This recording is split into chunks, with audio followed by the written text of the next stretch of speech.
be handing that out here, Joe.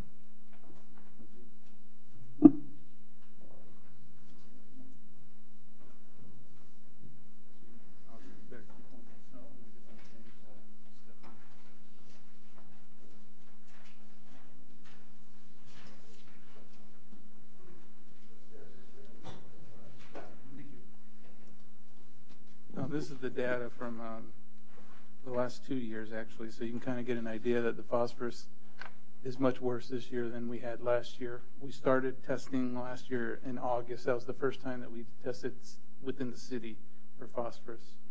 And this is our data since that time. And last week, or should I say 10-1 didn't make it on here, and that was, we were at 1380. So we're still up, much higher than we were last year. So the UGL, is that parts per billion. And then the chlorophyll data, as you can see, we had a spike at Sandy Beach of 2750. But for the most part, it pretty much stays steady at all 3 locations, moving around from week to week. And the microsystems, I think because of the rain, were down this year compared to last year. And that's a good thing. So do we have an assignable cause for the spike? It was just it was green that week, and that beach was just a bad week for that beach. Yeah. Overall, this year chlorophyll was better than last year, I would say. And with all the rain, we just did better. We had 13 warnings last year. We did 1 this year. So, based on the same criteria? We weren't measuring. That's right. I forgot about that.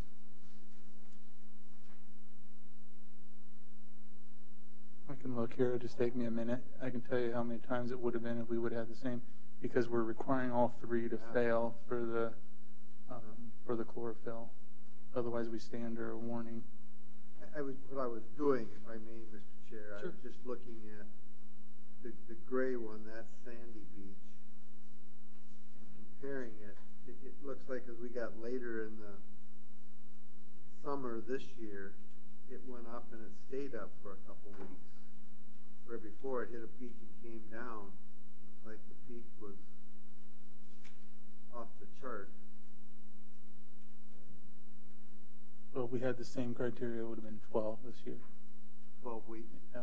And what was it last year? 13. So you could say it's marginal. Yeah, I guess so.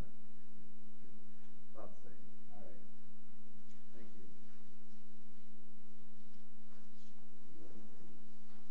you. And the chlorophyll just reflects the presence of algae? Or what are we? Well, we know we have blue-green algae, so we're measuring the amount of blue-green algae in the lake, and that's what the lake is impaired for by the state, is for chlorophyll, and so that's what we monitor. Okay. Yep.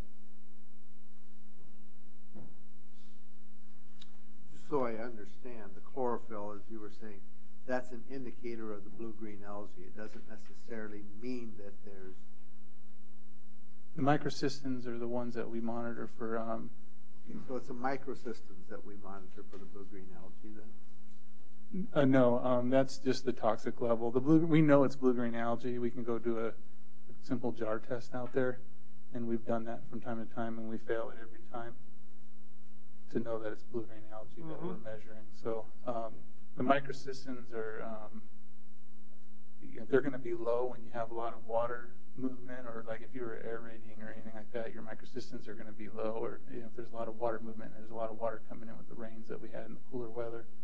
So you're going to need the warmer weather and the standstill water in order to have those spike, which is what we had last year.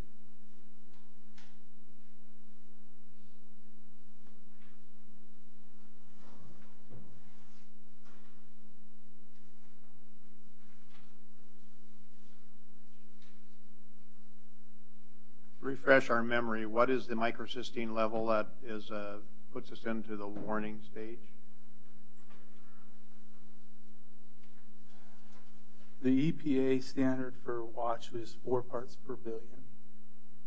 And anything over 10% of the season above 4 parts per billion is an impaired lake for recreation. And then for our warning standards that we have, anything above 20 parts per billion. So we either do all 3 locations for chlorophyll or the microcystin above 20. And we had 1 warning of those 2 standards this summer.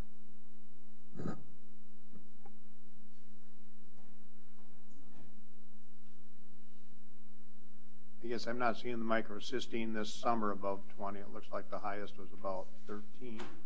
That's correct.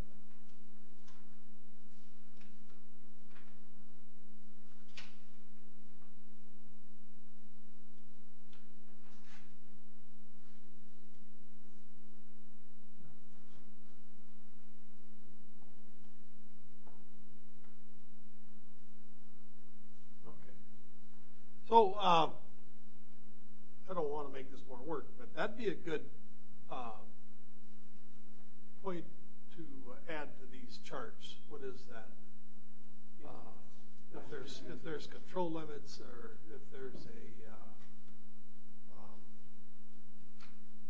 spec line that we're trying to attain, could you just add it to this? Yep, definitely. And I can give the guidelines, send those back out so that way our new members have that as well.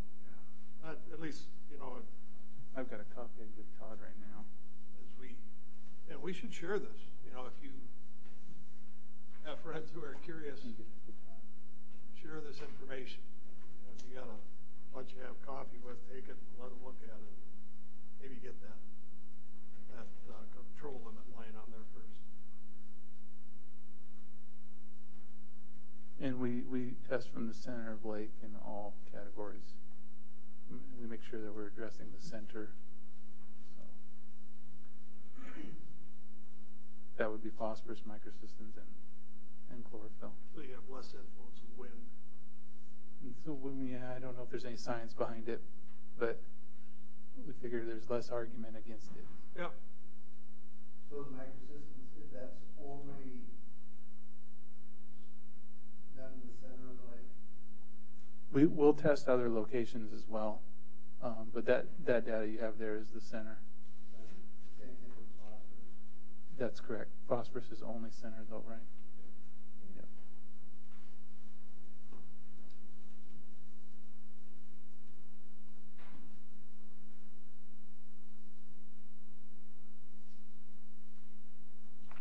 Yeah, share this if you have the opportunity.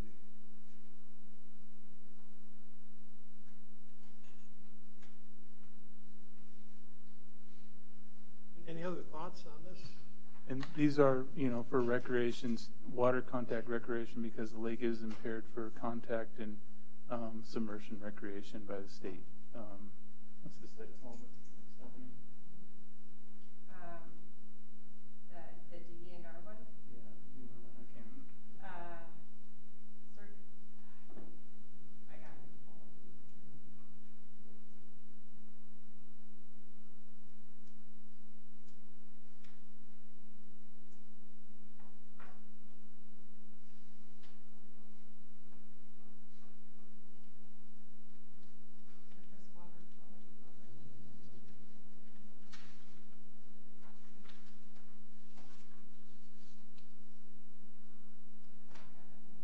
We'll get it later. So we're under a warning, or how's that state? Is that a different? Is that a different? Integrated water I quality just report. found it. It's the South Dakota Integrated Report for Surface Water Quality Assessment. Yes. And that determines whether or not a lake has whether or not it needs a TMDL, and they do that every 10 years. Our lake is expired our TMDL is now expired, so now we're at 503. I don't know. What is it? TMDL, what's that? Total daily load for Okay. yeah. It's just a study they do every 10 years on Lake Mitchell. It's now expired, so they have to do another one. So that moves us back into the, I didn't know we were going to talk about this. I would have brought all the information. No, that's fine. Yeah. I'm just wondering if that's a different contact and submersion. So we're on alert for contact and submersion. And basically, it's saying people should not come into contact with the lake, and certainly shouldn't submerge into the lake. It says it's impaired, and the lake, the state won't get involved when that's up to us to decide at that point what we allow and don't allow. So it doesn't say that you can't do it. It just says it's impaired. Is that recommended for contact or for submersion, recreation, or water source, drinking water?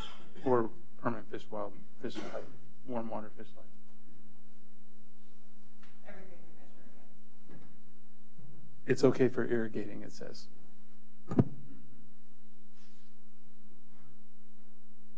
Well, we do some irrigation. So I guess that's good. Any other thoughts? I mean, once again, share this if you get the opportunity.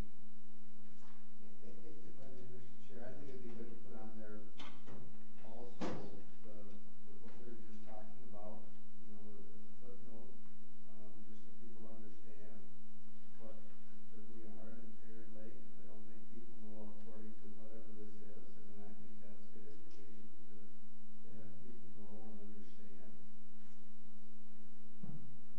Most of this is online, and so maybe we could just, I can share it on Facebook or try to get the information out other ways. But we do have it on our water quality page. Most of this information, they have the new integrated report from 2018. I've got to switch them out. So we had the old one on there, but we got the new one on there. And they do that report every 2 years. And the TMDL, they do every 10 years. And the current one we have is now expired. And these several pages. Yeah, it's over 100 pages, so we'd have to pull out Lake Mitchell. I'll just make a comment. That was one of the things I did several years ago is I made all the agencies come to us 2 pages. That's how they had to describe their agency, what their goals were, what they were going to do, how they were going to do it, and why it was working or it wasn't working. And they said, well, we got these 200-page reports for you. I says, I got a stack of those alongside my desk, and no one reads the damn thing. Excuse me. But if we could have something that's succinct to the point that they can look at and understand, because they're not going and reference it where they can find more information. But you gotta hit a few of the points, because they're not going to spend all day on it, and we got to get a knowledgeable public in order to understand our problem. And I think that's really important. And we want to have wherever they can get more information. You can footnote that, but I think if you're going to be showing it to people, it's got to be pretty succinct, or we'll lose them. One of the things I did for council was I just screenshotted the portions of the report that were applicable to Lake Mitchell that included the definitions of each of those areas. I can certainly pass that over to Nate too, so you guys can have that. So you don't have to go through the entire 300-page document to find the information. That'd be good, Stephanie. Thank you. As we share this information, you know, I think to Mike's point, it could be easy to overwhelm whoever it is you're talking to with data. The point isn't that difficult to make. You know, we don't need to have that much information. One other point I'd like to make, Joe, about the TMDL, because it's expired, we're a Category 5 lake now again, which is not a Category 4. Category 5 is good for grants and getting funding, but we are moved back to a Category 5 lake. It's the worst category. So when we had the TMDL completed, it was a Category 4, and this is all in this report, so I'll get that. We'll put it all together and make it simple. So run that by me again. Now, we're now considered a Category 5 lake, impaired lake. Impaired. So Yes. that's what 5 means, is impaired, or was 4 impaired also? They're both impaired. One's impaired with a TMDL, one is not. Category 5 means we don't have a TMDL, which means we don't know what the condition of our lake is until the TMDL is done. And when that's done, then we're eligible for potential grant money? We're eligible either way, but being in a higher category is to our benefit, I would think. We're eligible either way. Either way, yeah. By a higher category, do you mean it's better to be in a 4 than a 5? I think when you're going after grant, it's better to be in a 5. Oh, okay. When you said higher, I didn't know. And Like that's it- worse for me. Five. That's lower, Yeah, okay. yeah. But 5 is a Yeah. bigger number, that's why I asked. Yep. So we're at the bottom now? The only way we can go is up? This is as low as, or as high or low as you can go, is depending on which way you're looking at it. Yeah, who knows if they have. And it is the state's responsibility to conduct a TMDL.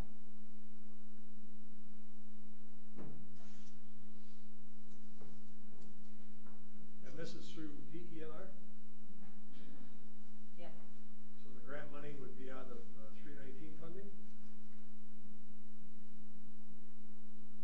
Is that correct?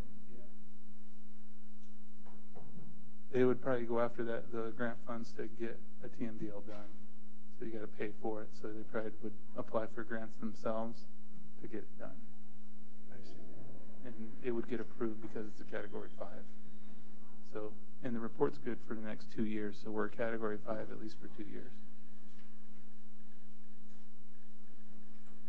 All right. So no matter what we do, we're a 5 for 2 years. I believe so.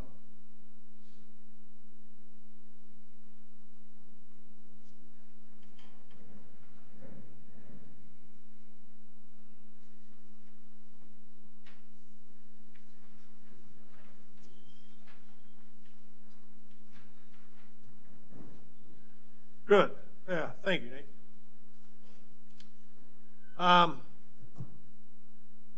Any other public input? I do have one other comment. I took a call from Troy Helleloyd concerning removing boat lifts, and he was asking me if I could recall the areas we designated for boat lift storage on the lake, and specifically by the Sportsman's Club. And to my recollection, it was the area it would be to the east of the beach, and there was room there, 1 deep, for about 3 lifts. If you could move them back, you could put in perhaps 6 lifts. But that was my recollection, and that's what I told him. And so if you drive by there, there's boat lifts there now. But I think some of those lifts are going for off-site location, and so they won't be left there. But there's potentially 3 or 4 lifts that I think people actually go down and they pay for the right to store their lift there over the winter from I think until what is it, mid? I forget. Before Memorial Day, they got to have them on there. I don't know, Charge for that. yeah, there's a fee if they want to store there. Can they be on other, I think there was another location on a public access on the north side of the lake. yeah, I think there was Public beach, okay. and home access, I thought was the other. Okay.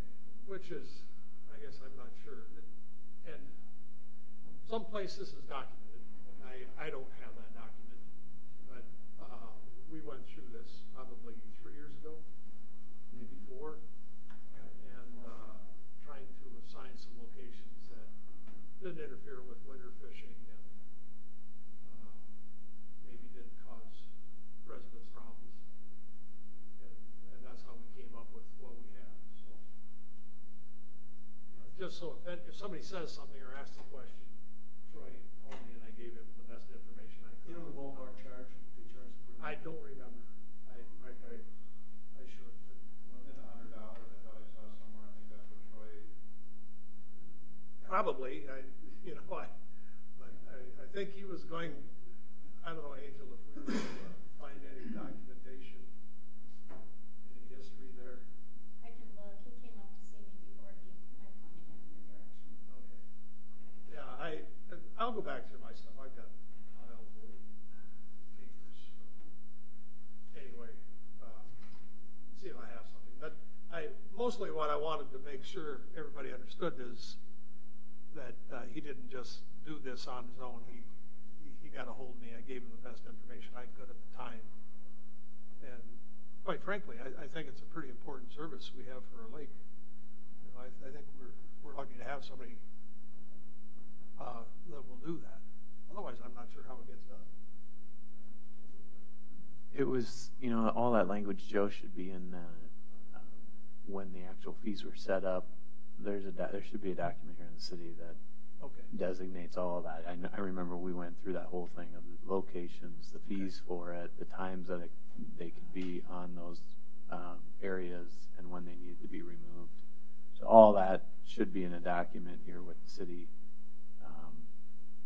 I know that went through legal counsel at that time, I think, too. So, I would think there'd be some standard place where we keep all fees. When we have some listing of what we charge for things in the city. How long ago was it? I'm guessing it was probably 7 years ago. It's been a little while.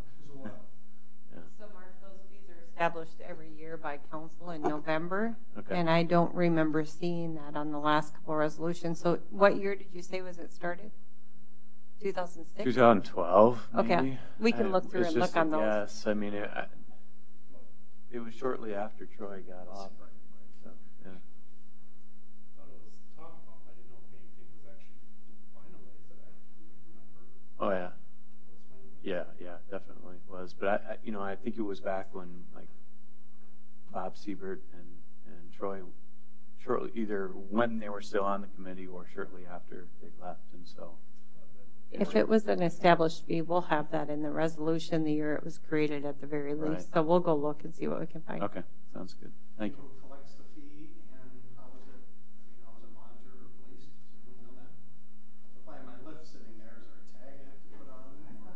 What you get a tag? That's how it was originally set up. Up to the homeowner then? Or if Troy removes my lift and puts it on there? Right. I think it was the responsibility of the person that removed it and put it on that public access, and then they billed the homeowner. But again, I would want to look at the language. It's been a while since that was done. Well, let's find it so we can answer questions. And I think what we see now on some of these beach areas, there's just temporary holding, which is, I'm sure, time for Troy to get them off the lake and then can come back and then put them in their respective spots. But temporary. Okay. Any other discussion? Any other old business?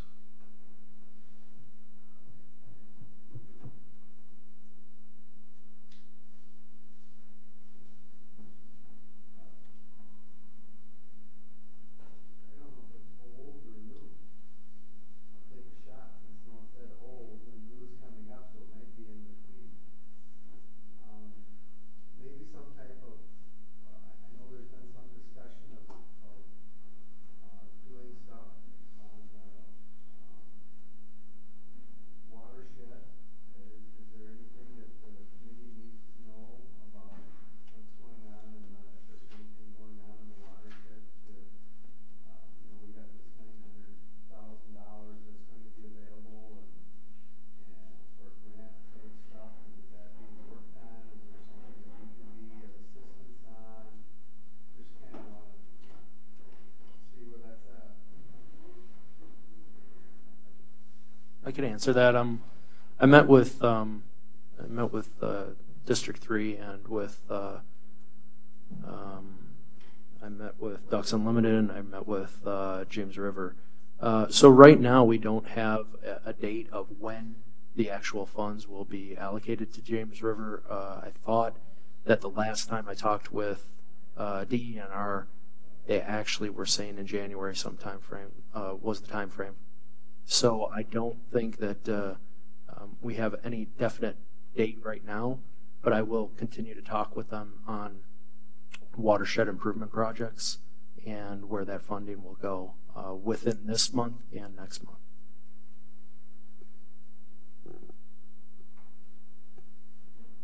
For those that maybe aren't aware, and I don't know if it was discussed at the committee level yet, but those funds can only be used for projects that were already identified by the James River Water Development District on their project plan, but they had pretty broad categories, so most of the items that were discussed fit into the categories, is my understanding.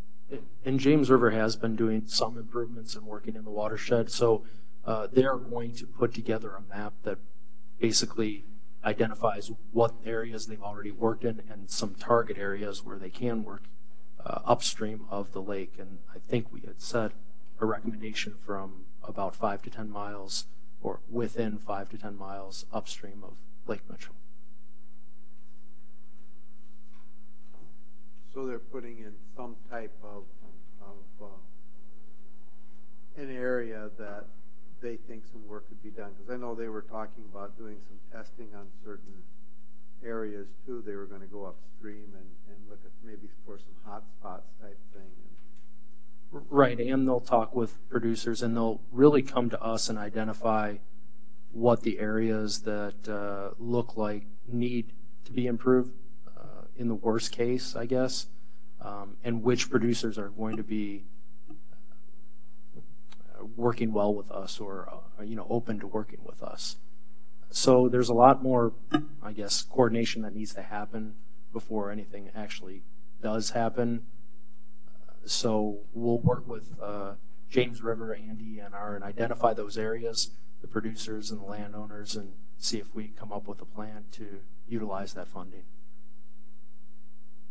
So I guess back to Mike's question, is there any of this that you need our committee's help?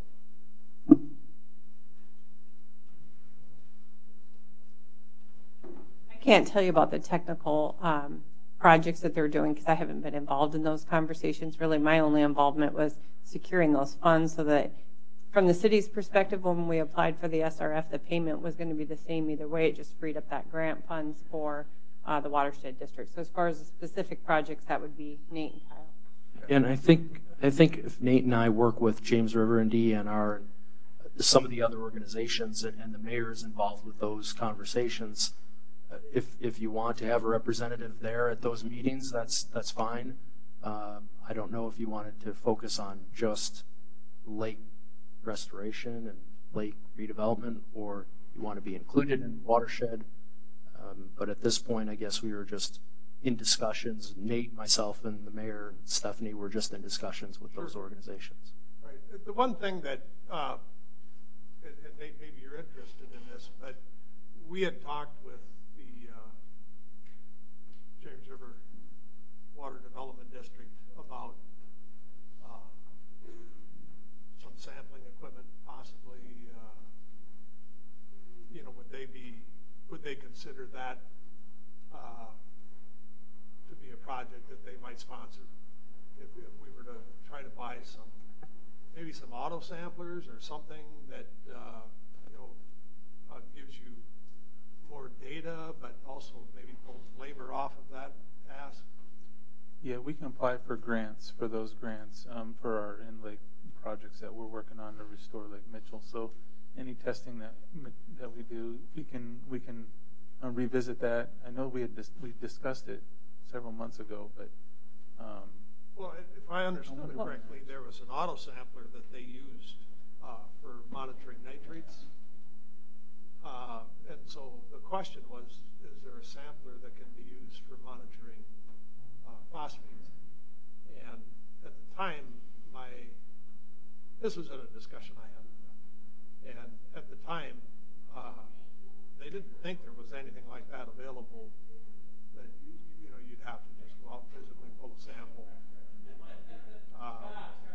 Well, I think I think the initial step we wanted to identify was where have they sampled and what were they sampling. And so what I asked Rocky and Dave to put together is a list of what they're sampling and where in the watershed and compare that to what we have as well, because they may be sampling some areas for E. coli that we don't really care about. But if we could get that list, I think that's a good starting point and know where they're testing and what they're testing in that watershed.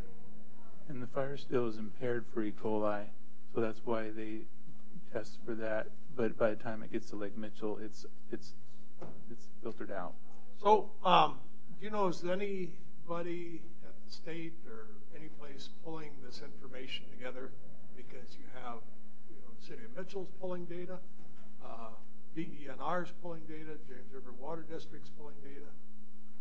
Is anybody gathering all of this to try to give some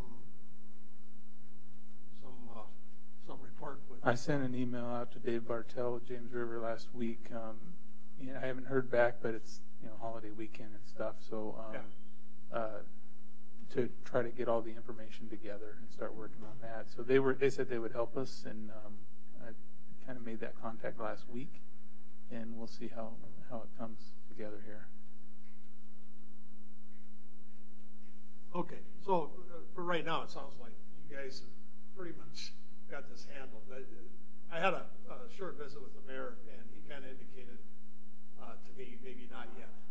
Maybe just wait a bit because you guys are dealing with things. But once again, if you need our help, we're here and we're eager.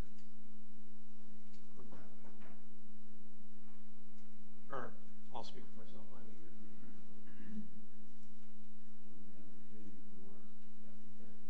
eager. I think one of the main points that we talked about was reassurance that something is happening in the watershed. So that's really the goal for Nate and I and the mayor and Stephanie is understand what is happening and what the organizations are working on right now, and then communicate that to everyone, to you, to the council, so that they do get the assurance that as cleanup develops in Lake Mitchell, it's not going to be done and there's nothing being done in the watershed there. They need some kind of reassurance that there is something being done in the watershed. And that was part of the strategy as well that I've all adopted, is that there would be ongoing, continued watershed improvements, and we would continue to support that as a city and as a committee. So is there any other, you've met with DU and any other groups, potential funding sources?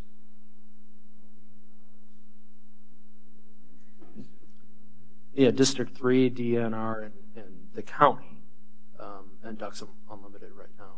So is there potential of, especially like with DU, is there potential for some matching funds? I mean, if we're putting money into this watershed, is there a potential that they match what we're doing or something along those lines?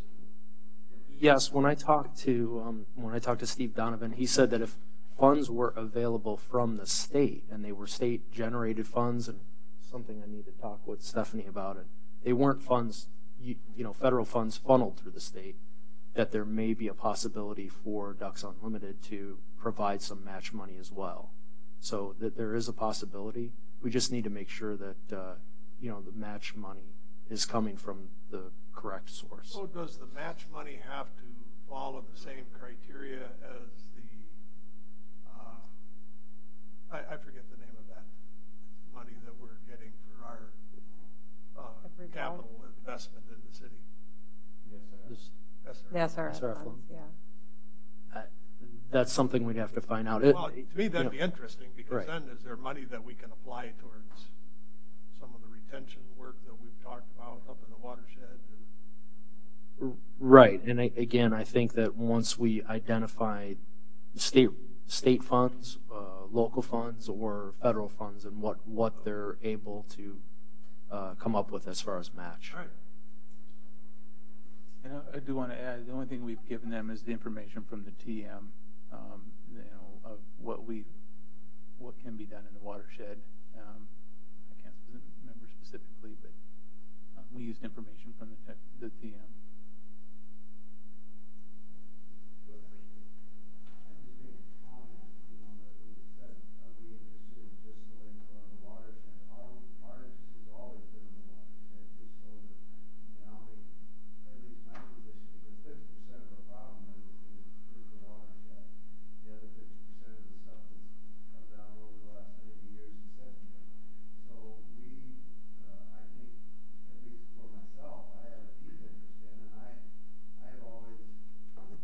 I always said that I don't actually care which one comes first. They both got to be done in relatively the same time. If you do the dredging first, you've got to do the watershed in a relatively short period of time thereafter, or you can do the watershed first. It doesn't make any difference.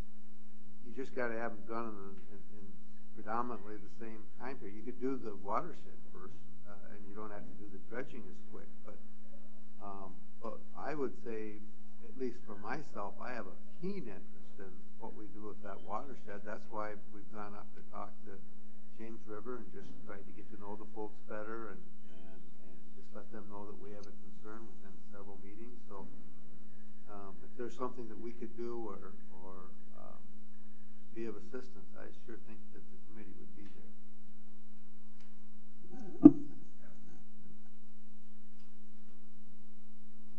Okay. Thanks, guys. Our agenda item is discuss ideas for funding Lake Mitchell development strategy. All right, that's a big topic. That would be to focus probably on the in-lake and near-lake projects and not the watershed. Yeah, absolutely. Okay. So that would be this. Yeah. So that would be something just short of 20 million for both the in-lake and the near-lake projects. I thought the near I'd be lake. happy with 12 million. What's that? I says I'd be happy with 12 million, but Yeah, well, so would I. I thought the near lake was kind of encompassing of the watershed work. Is that not correct? that's how we would treat the water coming in from the watershed. The watershed work is going to be ongoing for a very long time. So Right. But that- the efforts that you're doing currently, working with the different entities that you're working on, isn't that basically the Near Lake solution? No, because it's only, I don't know if you remember the $80 million worth of projects on the watershed that were listed in the TM, or 50 million, I can't remember. It was 50 million, but those are smaller projects that would improve upon our goal of getting it down to 100, but we're never going to get down to 100 without doing those Near Lake, which would be a little bit different because the scope of the projects are much smaller. At that last meeting that we talked about, there would be possibly some engineering that would be done with those SRF funds by the state that would go towards, because realistically you're not going to get one Near Lake holding pond. It's going to be multiple, smaller ones. So has there been discussion on that, or, I guess I'm just a little bit confused about the difference with wetlands and holding ponds and how that all is Near Lake or watershed, and where the line is drawn. I was under the understanding that the Near Lake was what progression we were making in the watershed portion of things. And NRCS would still continue their programs and those sorts of things, but this was special funding that would be that we would put towards that Near Lake effort. Mark, I've said similar that I guess if the city has any kind of influence over what projects James River chooses, I think that we should push for those Near Lake solutions, if at all possible, that benefit the watershed as well, because we've talked about the wetlands and some of the holding ponds. So I'm not really, because those aren't right next to Lake Mitchell, they're up the creek. Right. So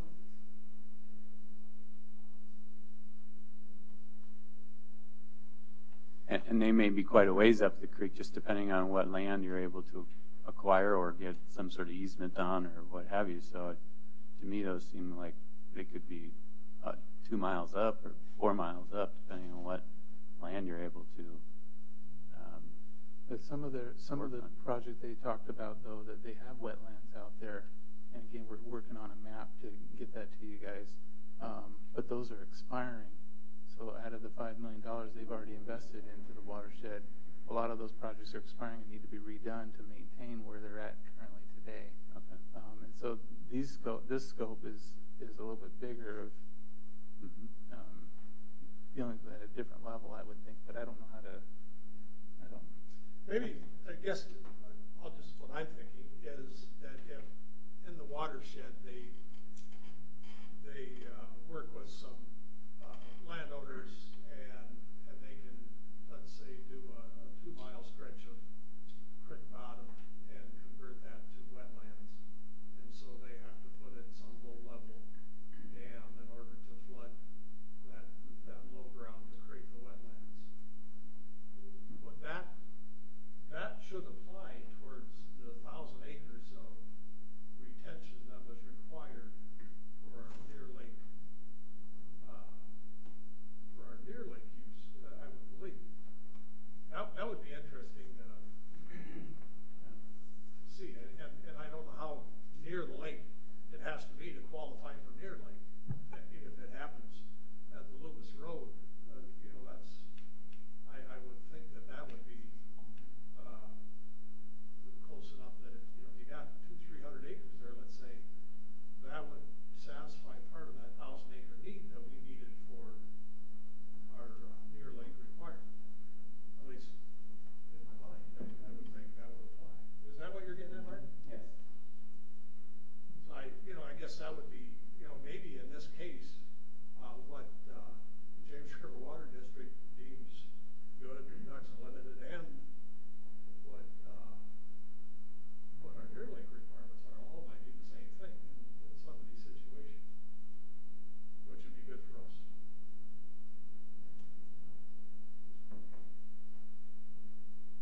Yeah, because in order to reach our water quality goals, we don't need to do this section. So whatever investments we have, we can address this.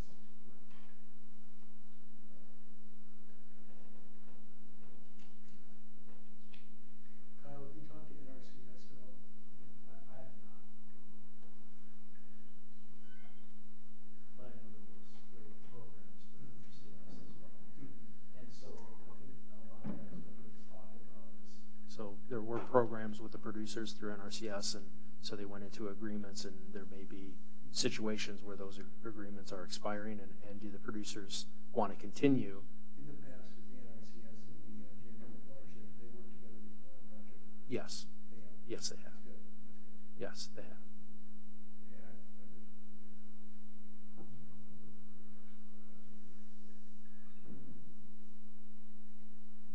I think I just, the way I see it and define it is Near Lake is permanent, whereas watershed improvement may expire with a certain program or or something that. But why are we drawing that line? I don't know that we are. I was just thinking that. Because it's all going to help towards the end goal, and I would hate to limit a funding opportunity based on a random line, and so if we have goals that work together with one another and we can build upon the funding options that we have because of the entities that are involved, I think we're accomplishing all the same goals. that's kind of With some general parameters. I think even in our discussion with fire, we said the likelihood that you'd get 1,000 acres, in one specific lake, that isn't going to happen. So you may be scattered up into that creek quite a ways in order to get that many acres impounded.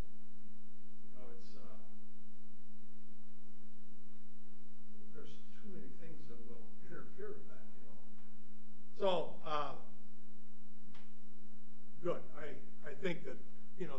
discussion's a good discussion. And I think to your point, that might help us satisfy some of that acreage that we've stated we need to create the near lake solution. The other thing, and financing options that we need to consider for our inlet, for our dredging operation. Do we have some thoughts on that? Is there anybody that has had any discussions as to what we might do? Where might we find some money? Because I think, we're not going to find within the city, we're not going to find somebody with that check ready, waiting to write it. We're going to have to go out and find some funding. Has anybody had discussions about it?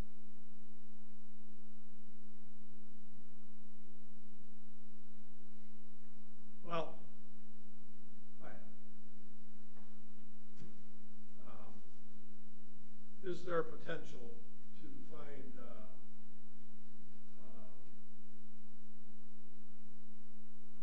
philanthropy group that would be interested in sponsoring part of this activity? We have some that have ties to Mitchell and the Mitchell area.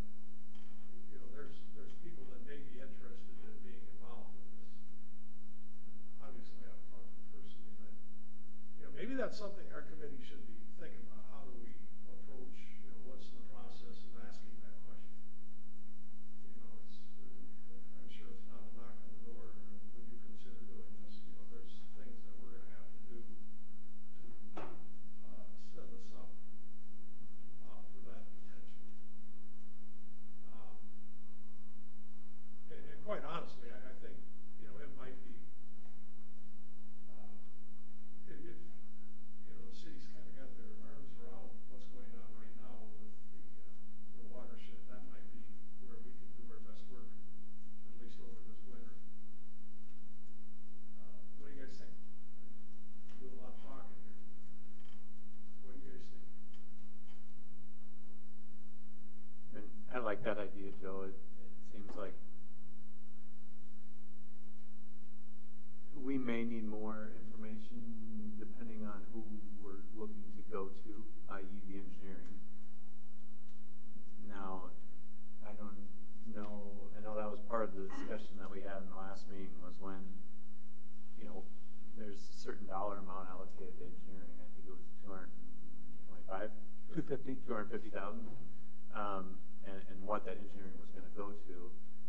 But to me, going and looking for the funding for the projects that are going to get engineered would be a good task for this committee, at least looking at where there may be some viable options.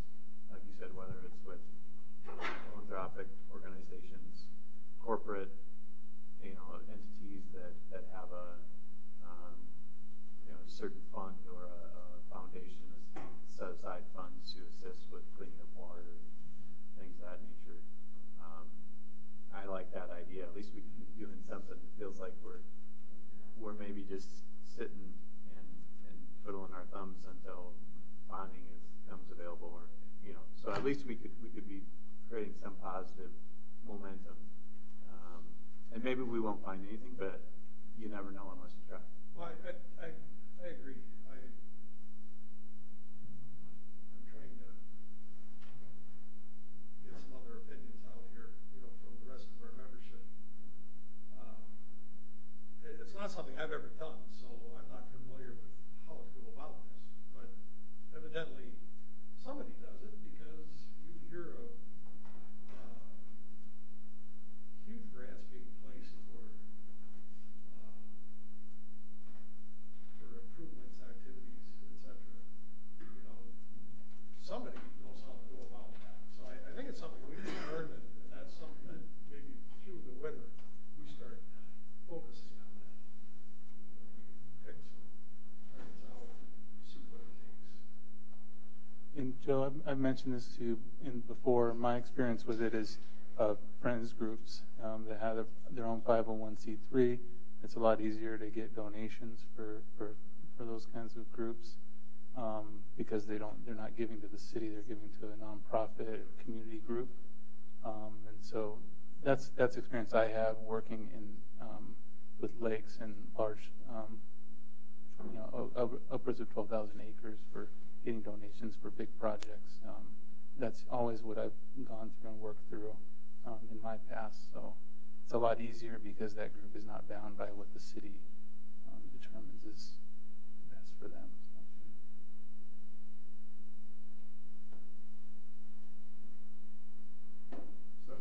So what does that mean, Nate? That you are able to help in going out and looking for some of those entities, or that you know how to write those or have written those types of requests in the past, or what is your statement? How does that potentially integrate with what we're looking to do, like SAC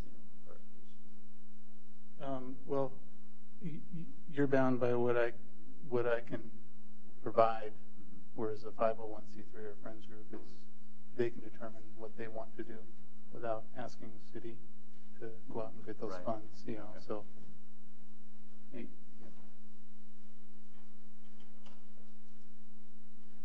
Is there a 501(c)(3) that this could be funneled through that you have in mind?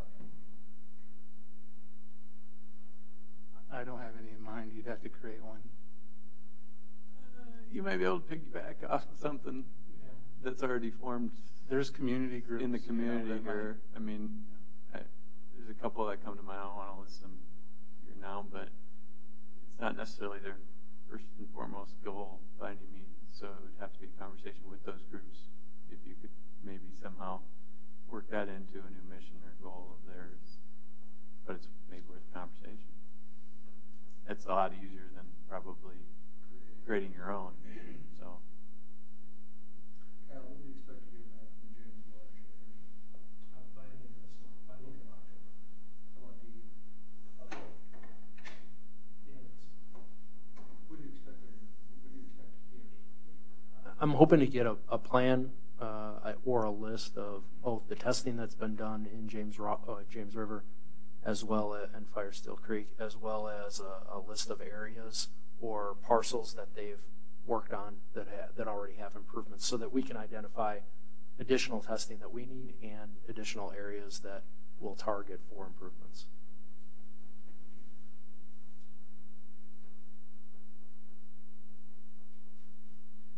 Well, let me ask this: if we were to ask for this money, is this lake committee too closely associated with the city to be able to ask for that?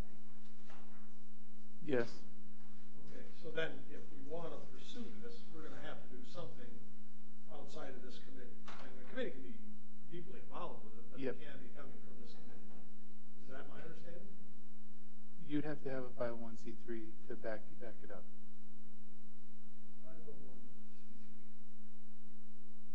Yeah, I think we could be members of that 501c3, but I think you would have a conflict of interest if you were, let's say, in the board of directors of that or an officer of that. But you could. I would see no, if you weren't actively trying to, if you were on the board of directors or you were the chairman of it, and you were on this committee, that might look like a conflict. I don't know, but. No, and me and my staff would be there to support the 501c3 as well, to make sure that we're doing everything on our end to make sure you're successful. In that scenario, couldn't those monies be given to the city and that designated for that budget line item? That's correct. Wouldn't have to be a 501(c) in that case? Well, they would, if that's how they collect the money. Yeah. That's how they raise the money. They'd be under their own 501(c). And fundraise, and then they would donate to the city for a specific project or for specific testing. If we're going to do that, I mean, we're all saying here, I think this, I think that.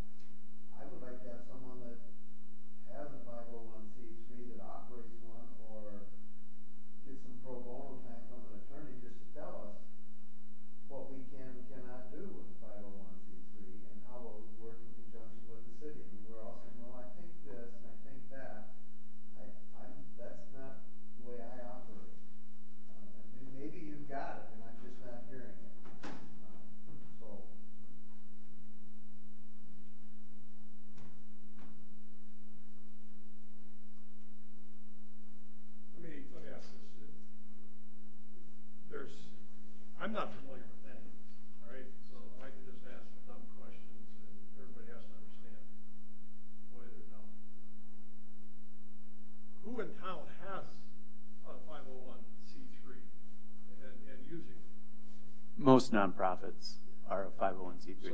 So is there a person that is operating one of these groups or chairing one of these groups that can come talk to us and tell us what we have to do? You know, a person that might be worth talking to is Dwight. His last name. He was on one of the other committees, technical advisory committee. I think he was on. Dwight Scott? Scott, thank you. Yeah, because he's on Palisade Pillars, and I know they have a 501c3. So for our next meeting, can we ask Dwight to come visit with us to find out what do we need to do to put this together? Because I think we're just not going to use this and all of a sudden we're done with it. I'm assuming this is going to be several years of us, that group, applying and asking, and so we may as well get our own group established with the people that have a keen interest in this improvement. Joe, what if we just, in between now and the next meeting, we just met with Dwight individually and or some representatives from Palisade Peddlers? Dwight might not be the person that knows the legal ins and outs of it, but I'm sure they've worked with somebody here at one of the law firms in town. They have, or accounting firms, they have experience in that. And again, since we can't do it here as a committee, it's probably going to have to be us individually setting something up or piggybacking off some. So who'd like to be involved in that discussion? I can help. Okay, who would like to join Mark?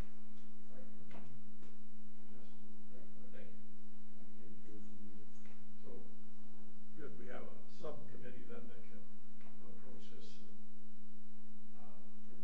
Thank you, Mark. That would be helpful, because then by our November meeting, we'll have some specific information that we can discuss and probably create some activity based on that. But I guess Most companies are going to want it as a tax write-off, when they donate.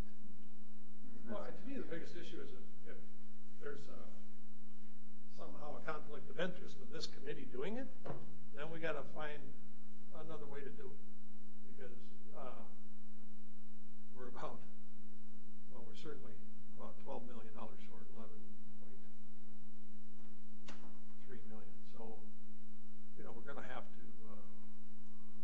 put something together that we can go ask. I guess I'm optimistic with that. I think there's the one thing that our lake is struggling with, the one thing that's true about it, it's become a much bigger topic now than it was a year ago. And I don't mean in Mitchell, I mean statewide and nationwide. So I think the whole conversation's become a lot more active and a lot more people involved. I got about 10 after 5. I've got a 5:30 appointment. Is there anything else that? It'd just be nice. So when the staff meets with the different groups, and if you could send out an update to us, we don't necessarily need to meet, in my opinion, for you to just give us information, unless Justin says otherwise. I'd just like to see an update of how things are progressing. Otherwise, we go a month or 2 months and we don't see anything, or we've forgotten what we talked about at the last meeting, or however. It'd just be nice to get those updates. I think that will keep everybody engaged. And then if there is something that we can do to assist, we'd be happy to jump in where we can. But I don't need to meet just to meet, sort of thing, if that makes sense. So. Good. So, anything else before we adjourn? Can I get a motion for adjournment? Second? Second. Okay, we are adjourned. All right.